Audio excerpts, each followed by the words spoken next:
Hello everyone, स्वागत है आपका आपके अपने educational YouTube channel SKD zone में। ये वीडियो बायोलॉजिकल क्लासिफिकेशन यानी जीव जगत का वर्गीकरण का चौथा भाग है।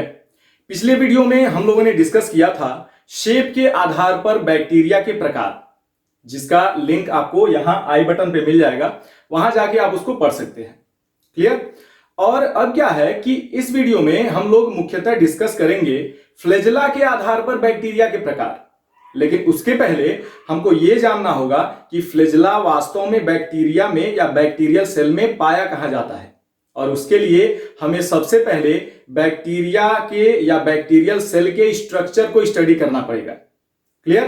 तो यानी कि हमारे इस वीडियो का जो सबसे पहला टॉपिक होगा वो होगा स्ट्रक्चर ऑफ बैक्टीरियल सेल, यानी जीवाणु कोशिका की संरचना। तो चलिए उसको देखते हैं। तो सबसे पहले क्या है कि बैक्टीरियल सेल क्या है? एक प्रोकैरियोटिक सेल है। इसको पिछले वीडियो में भी डिस्कस किया गया था।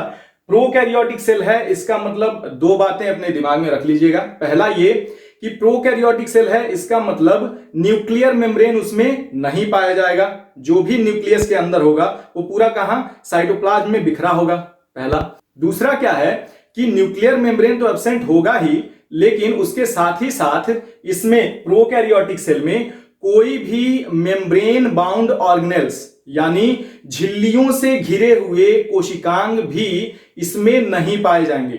झिल्लियों से घिरे हुए कोशिकांग का मतलब माइटोकॉन्ड्रिया हो गया, एंडोप्लाज्मिक रेटिकुलम हो गया, गोल्जी काय हो गया, ये सारी चीजें, ये सारी संरचनाएं इसमें नहीं पाई जाएंगी। क्यों? क्योंकि ये प्रोकैरियोटिक सेल है। ठीक, ये सारी चीजें पिछले वीडियो में भी डिस्कस हो चुकी हैं, तो ये दोनों चीजें दिमाग में रखिएगा। अब हम शुरू करते हैं बैक्टीरियल सेल के स्ट्रक्चर को डिस्कस करना बारी बारी से। क्लियर? तो यहां देख सकते हैं कि ये जो है ये क्या है? डायग्राम है किसका?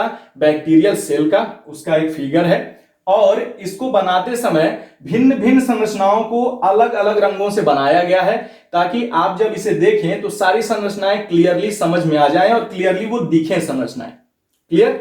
और उन सभी संरचनाओं का यहां पे नाम लिखा गया है और उन सभी का थोड़ा थोड़ा यहां पे एक्सप्लेनेशन लिखा गया कि किससे बना होता है, क्या काम होता है उनका। तो ये सारी चीजें धीरे धीरे करके एक एक करके डिस्कस होती जाएंगी और सारी चीजें बहुत ही क्लियरली समझ में आ जाएंगी, बस थोड़ा सा ध्यान लगाएंगे तो।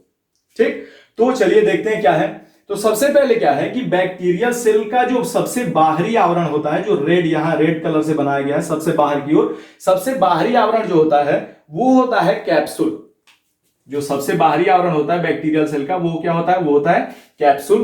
किसका बना होता है? मुख्यतः पॉलीसेकेराइड का बना होता है। ये जो रेड कलर का ये दिख रहा है ना चारों तरफ, सबसे बाहर की तरफ एक लेयर, ये है इसका कैप्सूल, जो कि पॉलीसेकेराइड्स का मुख्यतः बना होता है। पॉलीसेकेराइड्स क्या है? जटिल कार्बोहाइड्रेट है। ठीक, और इसका मुख्य काम क्या होता है? इसका मुख्य काम होता है फैगोसाइटोसिस को रोकता है, फैगोसाइटोसिस को प्रिवेंट करता है, रोकता है। अब फैगोसाइटोसिस क्या होता है वो समझिए। फैगोसाइटोसिस का सीधा सा मतलब है कि किसी भी कोशिका के द्वारा बैक्टीरिया को या किसी भी पदार्थ को इनगल्फ कर लेना। फिर से समझिए, किसी भी कोशिका के द्वारा बैक्टीरिया को या किसी और कोशिका को या किसी भी पदार्थ को इनगल्फ कर लेना, मतलब खा लेना, इस प्रक्रिया को कहते हैं फैगोसाइटोसिस, या सीधा सा कह सकते हैं फैगोसाइट्स। जो कोशिकाएं होती हैं उनके द्वारा बैक्टीरिया को या किसी अन्य कोशिका को या किसी पैथोजन को या किसी भी पदार्थ को खा लेना या भक्षण कर लेना, इसी प्रक्रिया को कहते हैं फैगोसाइटोसिस।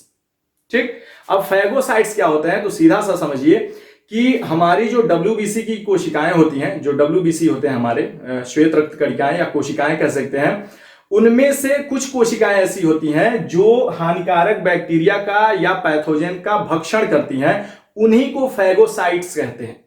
ठीक, तो उनके द्वारा इसी को, बैक्टीरिया को या अन्य पदार्थों को भक्षण करने की जो क्रिया है उसी को कहते हैं फैगोसाइटोसिस। क्लियर? तो इसी फैगोसाइटोसिस को ये रोकता है, जो इसका कैप्सूल है।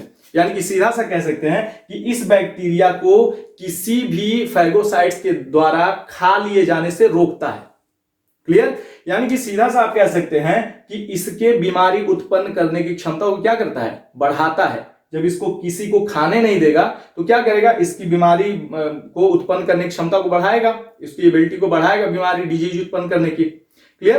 तो ये इसका मुख्य काम है, पॉलीसेकेराइड का बना हुआ जो कैप्सूल है, ठीक, इसका सबसे बाहरी जो आवरण है। क्लियर?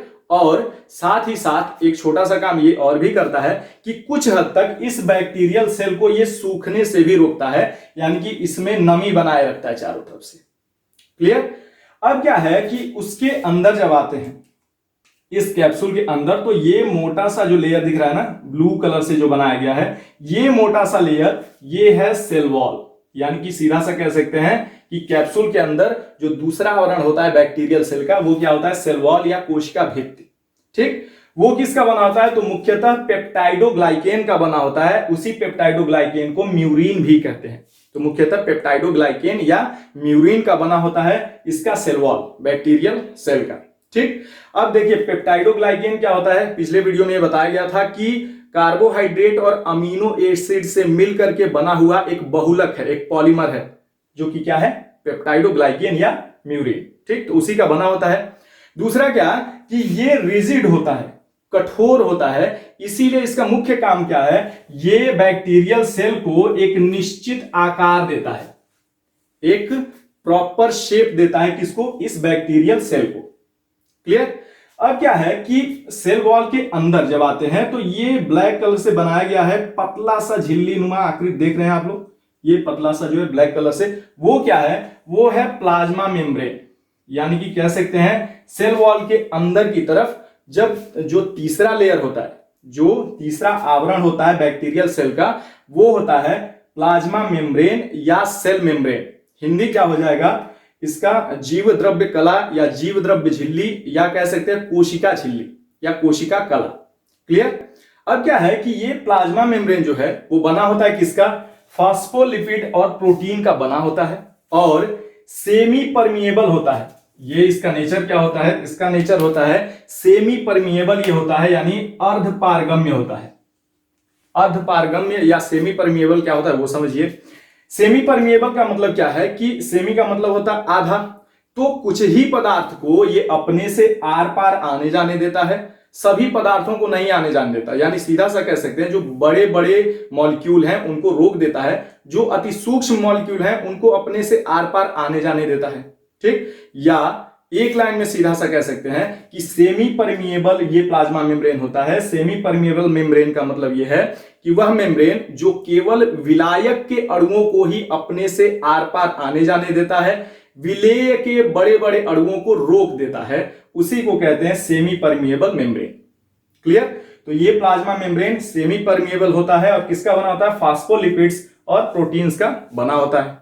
क्लियर?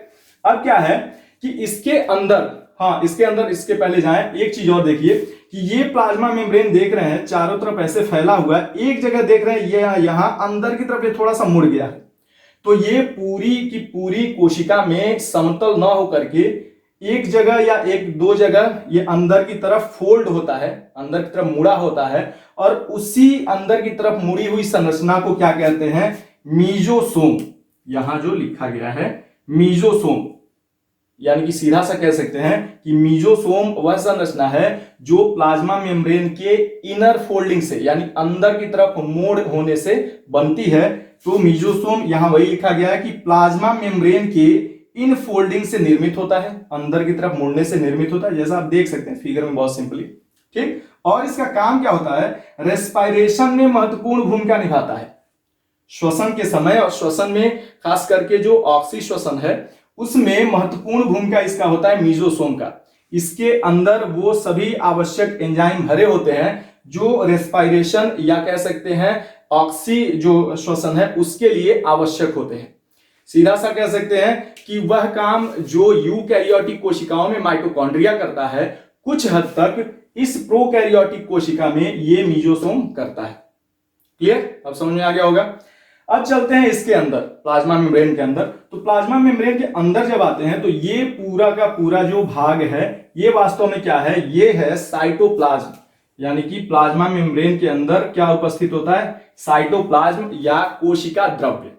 ठीक, अब साइटोप्लाज्म क्या कह सकते हैं कि जेल जैसा होता है, द्रवित रूप होता है इसका, यानी द्रव रूपी होता है। तो इसमें कौन कौन से पदार्थ होते हैं वो देख लीजिए। सबसे मेन जो होता है इसमें वो होता है H2O। H2O यानी जल, उसी में सभी पदार्थ घुले होते हैं। तो साइटोप्लाज्म में मुख्यतः H2O पाया जाता है और उस H2O में क्या क्या उपस्थित होते हैं? Proteins, amino acids, nucleic acids, carbohydrates, lipids, vitamins, minerals, ये सारी चीजें आदि उपस्थित होती हैं किसमें? साइटोप्लाज्म में, जो कि H2O में उसमें घुली होती हैं। और उसी कारण से ये पूरा का पूरा जो साइटोप्लाज्म है वो जेल लाइक गाढ़ा द्रव की तरह दिखाई देता है। ठीक, अब क्या है कि इस साइटोप्लाज्म में कोई भी सेल ऑर्गेनेल नहीं पाया जाएगा। कौन सा? Membrane bound organelle. जैसा कि यूकैरियोटिक कोशिकाओं में mitochondria, Golgi body, endoplasmic reticulum, ये सारी संरचनाएं पाई जाती है ना साइटोप्लाज्म के अंदर, लेकिन यहां नहीं पाई जाएंगी। ये क्या है? प्रोकैरियोटिक सेल है। इसीलिए तो कह सकते हैं कि ये जो है बैक्टीरियल सेल या प्रोकैरियोटिक सेल, ये सेल का सिंपलेस्ट फॉर्म है।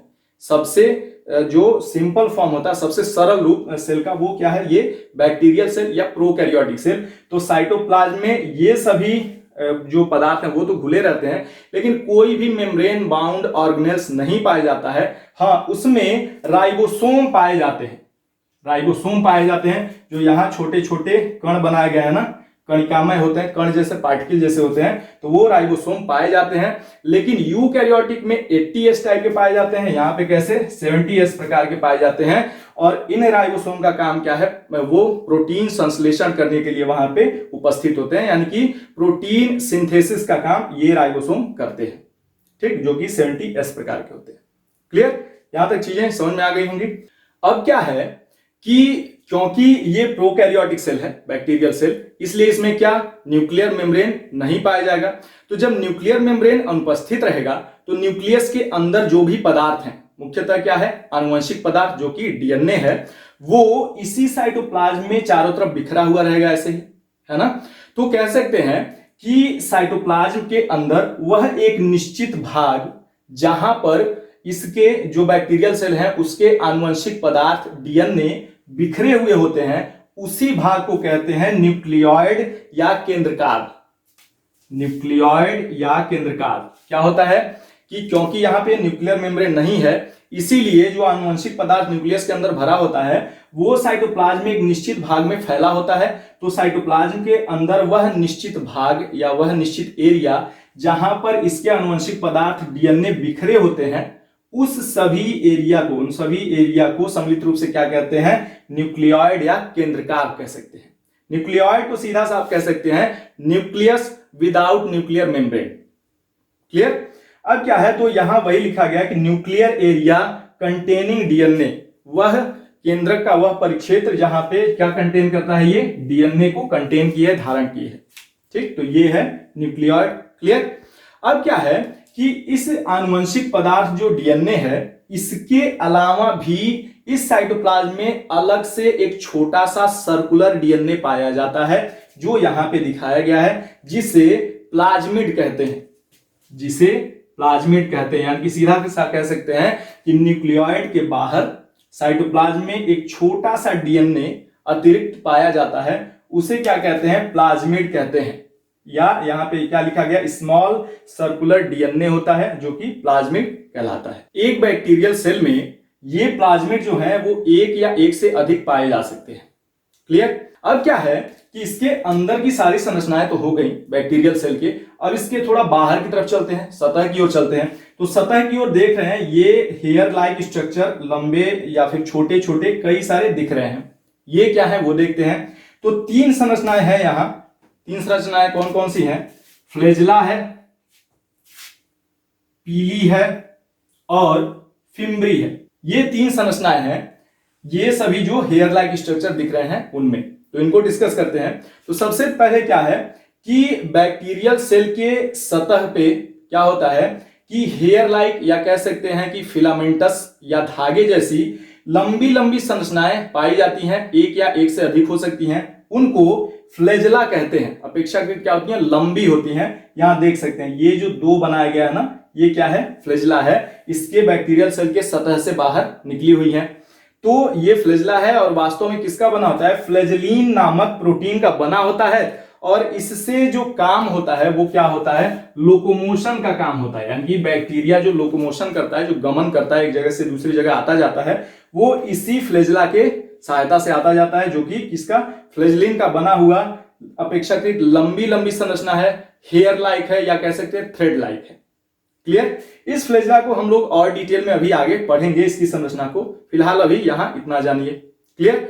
अब क्या है कि इस फ्लैजेला के अलावा भी कुछ हेयर लाइक स्ट्रक्चर बाहर निकले हुए दिख रहे हैं इसके सतह से बैक्टीरियल सेल के, जो कि मुख्यतः क्या है, पीली है और फिम्बरी है। क्लियर।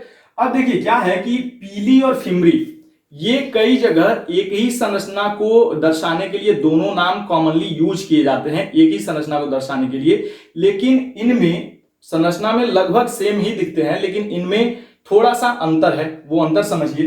पहली बात तो ये कि ये जो पीली है वो फिम्बरी से अपेक्षाकृत थोड़ा लंबा होता है। ये जो लंबी लंबी संरचना है ना, ये पीली अपेक्षाकृत फिम्बरी से क्या है, थोड़ा लंबा होता है। और इसकी संख्या, पीली की संख्या बैक्टीरियल सेल में कुछ ही होती है। कितनी होती है, लगभग 2 से 6 तक समझ सकते हैं। 2, 4, 6 बस इतनी ही संख्या होती है। यानी कि अपेक्षाकृत कितनी होती है, कुछ होती है, बहुत कम होती है एक बैक्टीरियल सेल में इनकी संख्या। क्लियर। लेकिन यही बात करें फिम्बरी की, तो फिम्बरी क्या होते हैं, पीली से की अपेक्षा में बहुत छोटे होते हैं और इनकी संख्या लगभग 200 से 400 हो सकती है एक बैक्टीरियल सेल में। क्लियर। अब देखिए क्या है, इन दोनों का काम कुछ हद तक लगभग सेम होता है। ये दोनों अटैचमेंट का काम करते हैं। किसी भी सरफेस से या किसी भी जीव से जब इस बैक्टीरियल सेल को चिपकना होता है तो ये दोनों, ये जो बैक्टीरियल सेल है ये इन्हीं दोनों संरचनाओं की सहायता से चिपकता है। या सीधा सा कह सकते हैं कि ये पीली और ये फिम्बरी जो है ये क्या है, एडहेसिव ऑर्गन है बैक्टीरियल सेल के, यानी कि आसंजक अंग हैं, जिनकी सहायता से ये बैक्टीरिया किसी भी सरफेस से या किसी भी जीव से जाकर के बंधता है या चिपकता है, अटैच होता है। क्लियर। अब उसके अलावा पीली का एक और महत्वपूर्ण काम है, जो कुछ रिसर्च हुए हैं उनसे ये पता चला है कि जब सेक्सुअल रिप्रोडक्शन होता है बैक्टीरिया में, उस समय इनमें जब कॉन्जुगेशन होता है, सेक्सुअल रिप्रोडक्शन के अंतर्गत कॉन्जुगेशन होता है, जिसके अंतर्गत क्या होता है कि एक बैक्टीरिया का डीएनए दूसरे बैक्टीरिया में ट्रांसफर होता है, स्थानांतरित होता है, तो वो वास्तव में डीएनए का स्थानांतरण इसी पीली के द्वारा ही होता है। जो यहां लिखा गया है कि डीएनए के स्थानांतरण में सहायक होते हैं इसी पीली के द्वारा। वास्तव में ये नलिकाकार संरचनाएं होती हैं और जाकर के दूसरे बैक्टीरिया से जिससे होना है कॉन्जुगेशन, उनसे चिपक जाती हैं पीली की सहायता से, और वहीं से होते हुए जो डोनर बैक्टीरिया है उसके द्वारा वो डीएनए जो एक्सेप्टर या रिसेप्टर बैक्टीरिया है उसमें प्रवेश करता है। ठीक। तो यानी कि यहां वही लिखा गया कि डीएनए के स्थानांतरण में सहायक होते हैं ये पीली, कब, कॉन्जुगेशन के समय, यानी सेक्सुअल रिप्रोडक्शन जब होता है बैक्टीरियल सेल में उस समय। ठीक। तो ये तो रहा क्या, बैक्टीरियल सेल का स्ट्रक्चर। यहां पे बहुत ही सिंपली तरीके से इसको समझाने की कोशिश की गई है। उम्मीद है सारी चीजें क्लियर हो गई होंगी। अब क्या है, अब हम लोग देखेंगे, ये देखिए ये फ्लैजेला जो है ना, ये एक बैक्टीरियल सेल का एग्जांपल है। तो किसी बैक्टीरियल सेल में कोई एक फ्लैजेला ही एक छोर पे पाया जाता है या एक सिरे पे पाया जाता है। कभी कभी क्या होता है कि दोनों सिरे पर एक या एक से अधिक फ्लैजेला पाए जाते हैं। कभी कभी क्या होता है कि एक ही सिरे पर गुच्छों में फ्लैजेला पाए जाते हैं। और कभी कभी क्या होता है कि चारों तरफ, पूरे बॉडी पे चारों तरफ ये फ्लैजेला पाए जाते हैं। तो इन कंडीशंस के आधार पे फ्लैजेला के इस तरह के अरेंजमेंट और इस तरह की उपस्थिति के आधार पर भी बैक्टीरिया को कई प्रकार में बांटा गया है। क्लियर। तो यानी कि अब हम देखेंगे क्या, फ्लैजेला के आधार पर बैक्टीरिया के प्रकार, यानी types of bacteria on the basis of flagella. तो चलिए वो देखते हैं।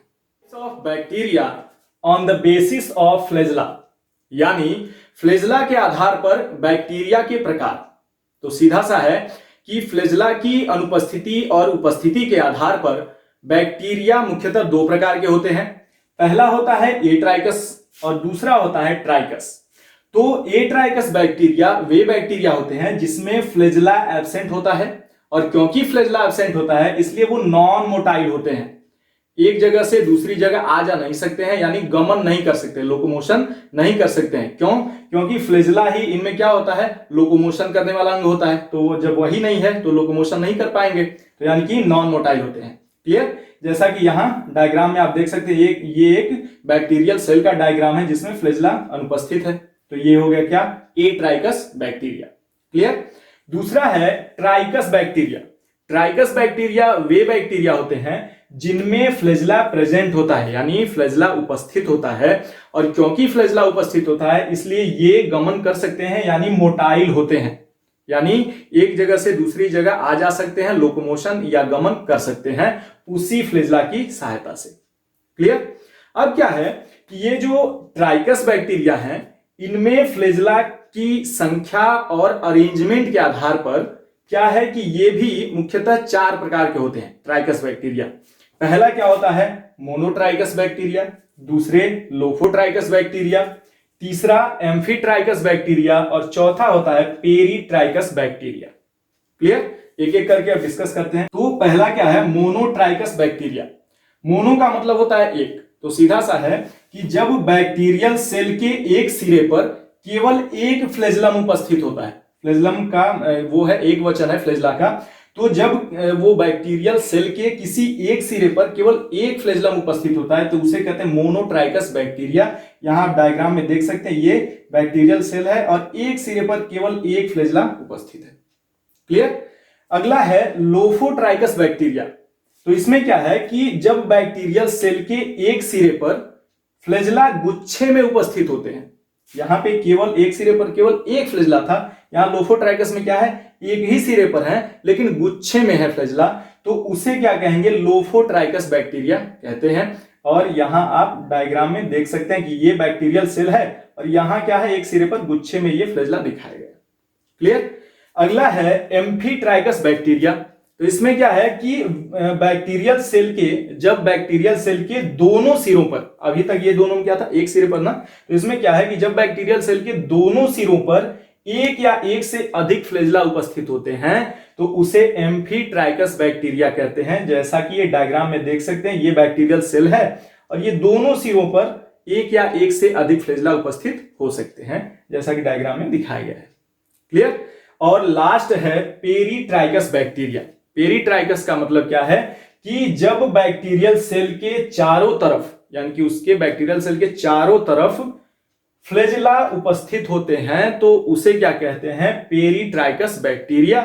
जैसा कि आप डायग्राम में यहां देख पा रहे हैं, ये बैक्टीरियल सेल है और इसके चारों तरफ देख रहे हैं ना, बैक्टीरियल सेल के चारों तरफ क्या है, फ्लैजेला उपस्थित हैं, उसको घेरे हुए हैं, उसके सतह को। क्लियर। तो ये तो था types of bacteria on the basis of flagella. ठीक। तो उम्मीद है ये सारी चीजें बहुत ही क्लियरली समझ में आ गई होंगी। अब हम देखेंगे फ्लैजेला का स्ट्रक्चर, यानी जो फ्लैजेला है ना, ये जो दिखाई गई है संरचना, इसका स्ट्रक्चर कैसा होता है, इसमें कौन कौन सी संरचनाएं पाई जाती हैं, किस प्रकार से बना होता है, उसको हम लोग देखेंगे। और वो भी फ्लैजेला का स्ट्रक्चर कौन से फ्लैजेला का, जो बैक्टीरियल सेल का फ्लैजेला है, यानी बैक्टीरिया का जो फ्लैजेला है वो अलग होता है और जो यूकैरियोटिक सेल में फ्लैजेला पाए जाते हैं वो अलग होते हैं। तो अब हम बेसिकली देखेंगे बैक्टीरियल सेल के फ्लैजेला के स्ट्रक्चर को, लेकिन इस वीडियो में नहीं, वो देखेंगे हम लोग अगले वीडियो में। तो फिलहाल इस वीडियो में यहीं तक, अगले वीडियो में फ्लैजेला के स्ट्रक्चर के साथ शीघ्र मुलाकात होगी।